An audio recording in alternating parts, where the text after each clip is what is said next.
les potes, bon bah c'est parti, première vidéo sur cette chaîne. Comme il y en a beaucoup qui me l'ont demandé en stream, etc. C'est quoi ta strat, tes stuff, comment tu fais, détaille les tours, détaille le combat, etc. Bah, je me suis dit que j'allais en faire directement une petite vidéo pour que je puisse renseigner tout le monde sans devoir me répéter. Donc bah on est parti, je vais commencer par vous montrer d'abord tous les stuffs, parce qu'il est important d'équiper ce qui ne l'est pas. Et ensuite je vous détaillerai chaque tour de chaque personnage, on fera le combat ensemble, histoire que vous puissiez réussir ce combat au mieux. Donc vas-y, on est parti. On commence par le personnage, le personnage Yankee.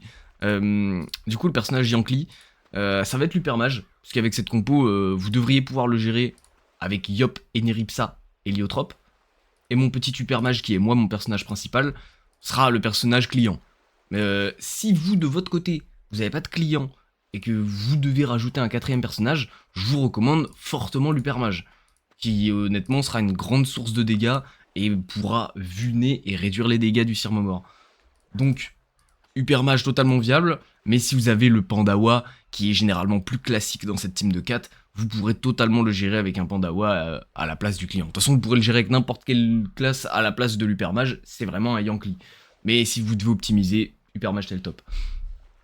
Donc vas-y, on est parti. Le stuff de l'Hypermage. C'est un multi no-crit en indicible Ephedria Levitrof. Pour répondre à une question qu'on me pose beaucoup, pourquoi je ne joue pas en pas de greffe strigide, qui est là sans problème. Hein.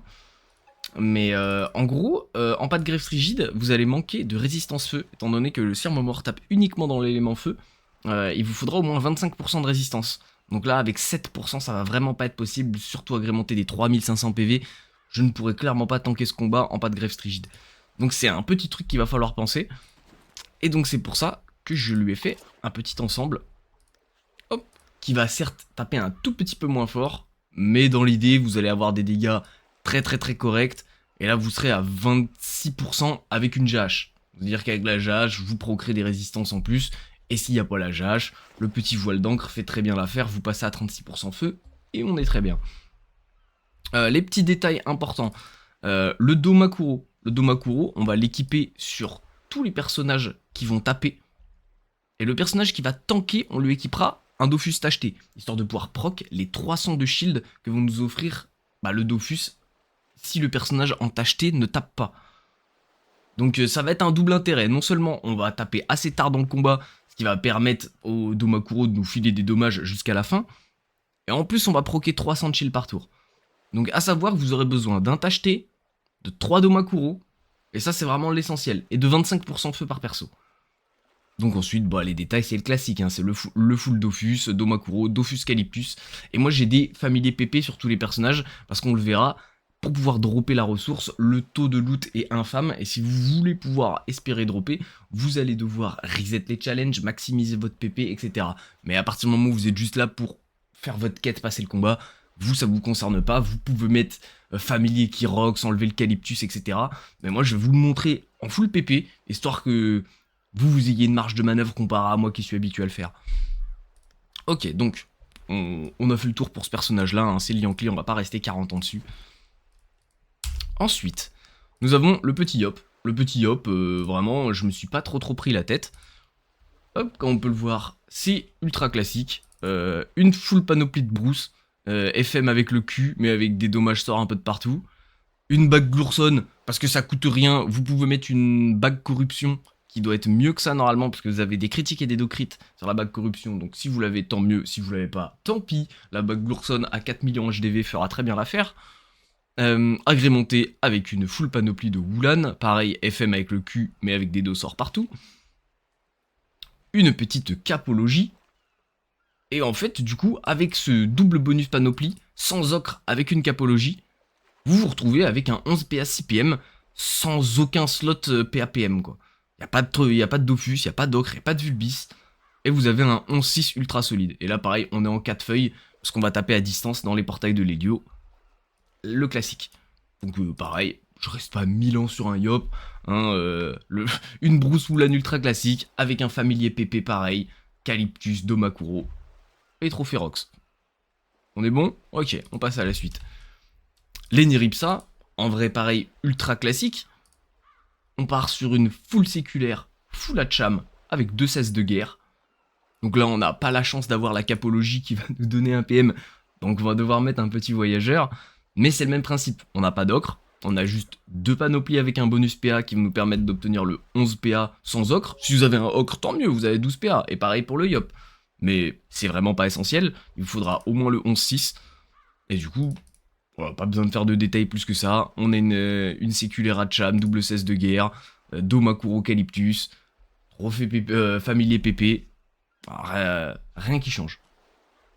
Ah oui, et un petit truc que j'ai pas précisé, c'est qu'on a un familier prospection là du coup, pour sur tous les personnages, pour optimiser le drop. Mais comme je dis, si vous êtes juste là pour passer le combat, vous en battez les couilles. Surtout dans une optique de vouloir essayer de choper la cire, quoi. Voilà, je pense qu'on a... J'ai pas besoin de faire de détails plus que ça sur les Neripsa, hein, ça c'est pareil. Là, les stuffs sont pas forcément avec que des dos sorts partout, puisque par exemple, ma panoplie à Cham, je m'en sers en PVP. Donc il y a des pourcentages de résistance, mais c'est du détail. Hein. Dans l'idée, voilà, il vous faut un gros Eneripsa avec 25% feu. J'ai pas de montrer les résistances du Yop, mais c'est pareil, il a 25% de res. En fait, c'est surtout essayer de choper des gros stuff viables en termes de dégâts, avec 11 PA, avec 6 PM.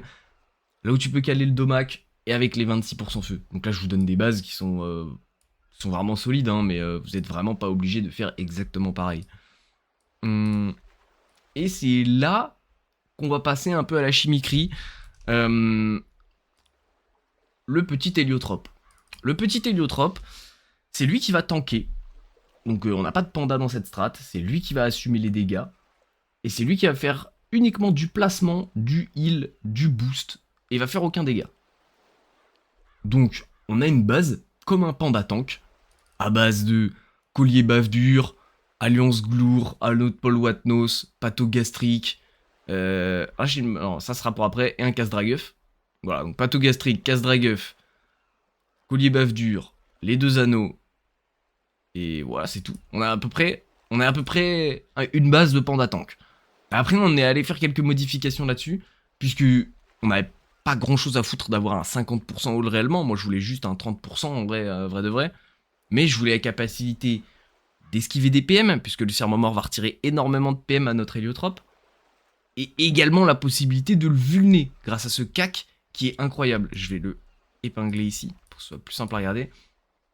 Un cac tout bête, qui va vous enlever des dommages au sort, mais qui va vous permettre de placer une vulnée sur le mob qui vous fait du retrait. Donc dans l'optique d'un personnage qui ne va pas taper et qui va subir du retrait, c'est vraiment parfait. Donc un peu chiant puisqu'il va falloir aller choper les conditions, mais vous allez voir qu'on arrive à les obtenir sans trop de problèmes. On a voilà, les 350 partout, on a la petite Riquerel qui nous donne 100 de stats dans 2 éléments, et après vous essayez de combler comme vous pouvez, hein. S'il faut rajouter quelques points en stats, là pour te dire je crois que j'ai quasiment pas de points en vita. Ouais, j'ai pas de points en vita, hein. J'ai tous mes points en stats pour essayer de choper les...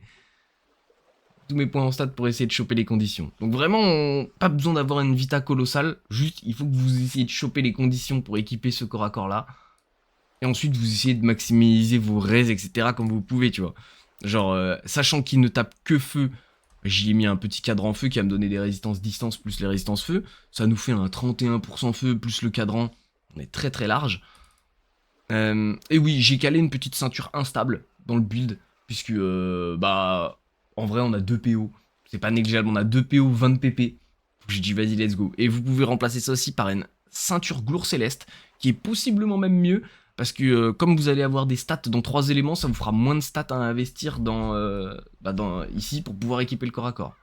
Donc, ceinture glour céleste, totalement viable. Et donc voilà, hein, ça nous fait un petit build Henri Kerel avec assez de res-feu. L'initiative, j'ai été obligé de caler un trophée parce que du coup on est en familier PP. Mais si vous avez familier Ini, on s'en bat les couilles. Trophée esquive. La patte d'Omakuro, le tacheté pour pouvoir proc le shield. Et puis ensuite Abyssal Calyptus. Perdons pas plus de temps. Maintenant que la présentation des stuffs a été faite, on s'attaque direct au combat. Hop. Allez.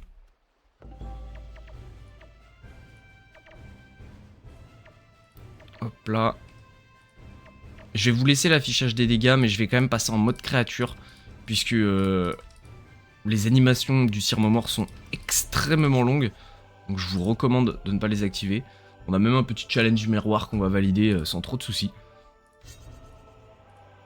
Je vais mettre mes personnages dans l'ordre, vous m'excusez, tac. Hop là. Et on est parti.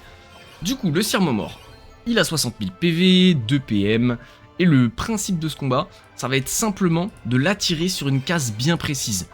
Donc là, avec mon héliotrope, on va faire... Enfin, pas qu'avec mon héliotrope, on va faire littéralement 4 tours de setup. C'est-à-dire que là, pendant 4 tours, on va pas taper. Le but, ça va être simplement d'essayer de reproduire à peu près les déplacements que je vais faire. Et le but, c'est, même si vous faites pas exactement ce que je fais, le but, c'est d'amener le Sirmomor sur cette case-là, précisément. Et une fois qu'il sera mis sur cette case-là, on placera tous nos personnages de sorte à ce que la strat soit auto-win. Tant qu'il n'est pas sur cette case-là, rien n'est gagné. Donc là, pour l'instant, ça reste vraiment un combat tout ce qu'il y a de plus basique. Hein. Donc on va placer, on va essayer de tanker les dégâts en essayant de l'attirer sur cette case-là. Donc on va toujours placer les personnages de sorte à ce qu'ils viennent. Et on va tempo tranquillement. Hein. De toute façon, on a des Domakuro. Le principe, c'est de tempo. Tour 5, on aura un boost. Donc hop, voilà, je commencerai à mettre mes petits portails pour pouvoir faire ma redirection au tour 4-5.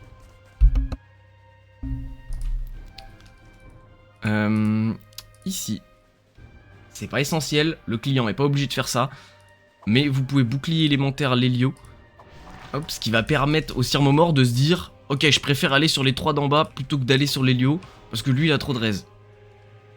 Voilà, c'est pas essentiel, mais ça se prend.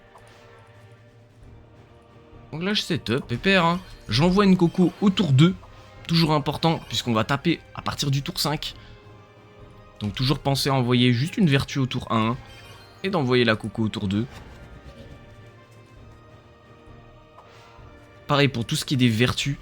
Les vertus, je vous recommande pas de la spammer. Même si ça donne envie, on se dit vas-y, je vais être safe avec une vertu.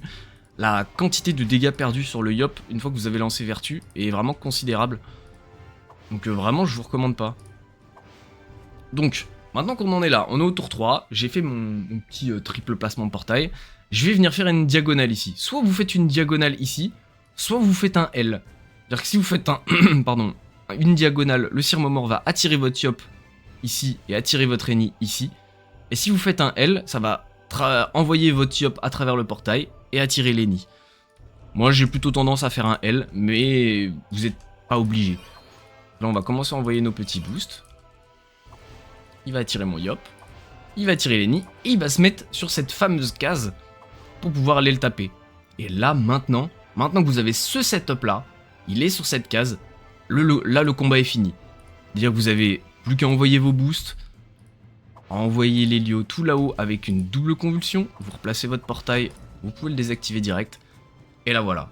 Là maintenant que l'Hélio est ici, le combat est terminé. Donc le client, s'il peut pas taper tour 1, au premier tour de Rox, tour 4, il peut directement aller se mettre derrière le mur et passe tour. Mais là comme je suis hyper mage, je vais en profiter pour TP de l'autre côté et aller faire mes premiers petits dégâts. Hop, et je me mets ici. Niripsa pareil. Hop, il vient, il fait ses dégâts. Et il revient ici. Et là, important, on cale un petit souffle, on vient mettre les Niripsa derrière, on met le Yop là. Divine, AQ, puissance, on met tout. Et voilà, maintenant qu'on en est là, on envoie tous nos boosts comme un espèce de sombre bourrin. Voilà, le boost, les heals. Et là, le combat il déroule, hein. Maintenant vous avez juste à spammer tous vos dégâts, hyper mage, Yop, etc. On envoie tout. Hop, il va rester toujours quelques petites subtilités dans le combat. Et j'essaie de le faire assez vite, histoire que la vidéo dure pas une demi-heure non plus.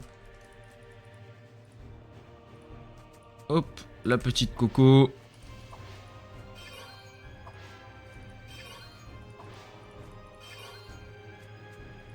Ensuite, le tour 6, plutôt important.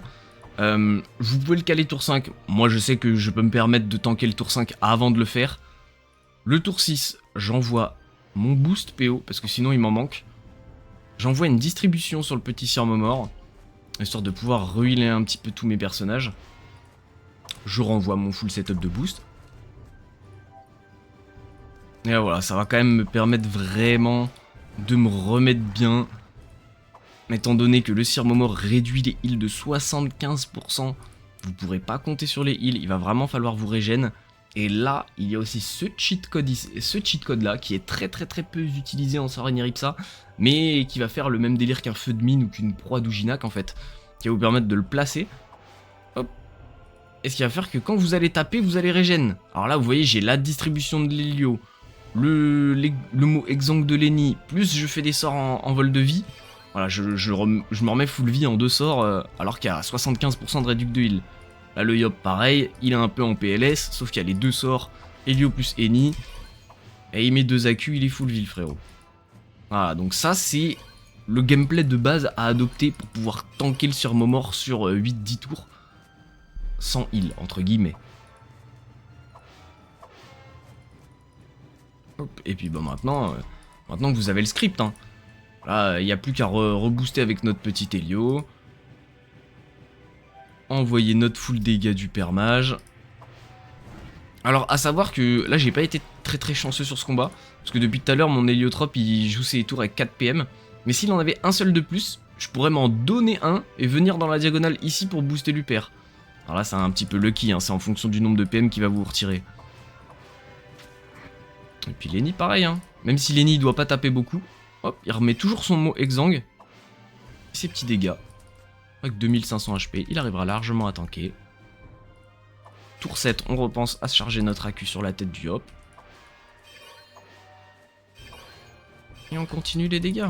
Voilà, il n'y a plus de prise de tête maintenant.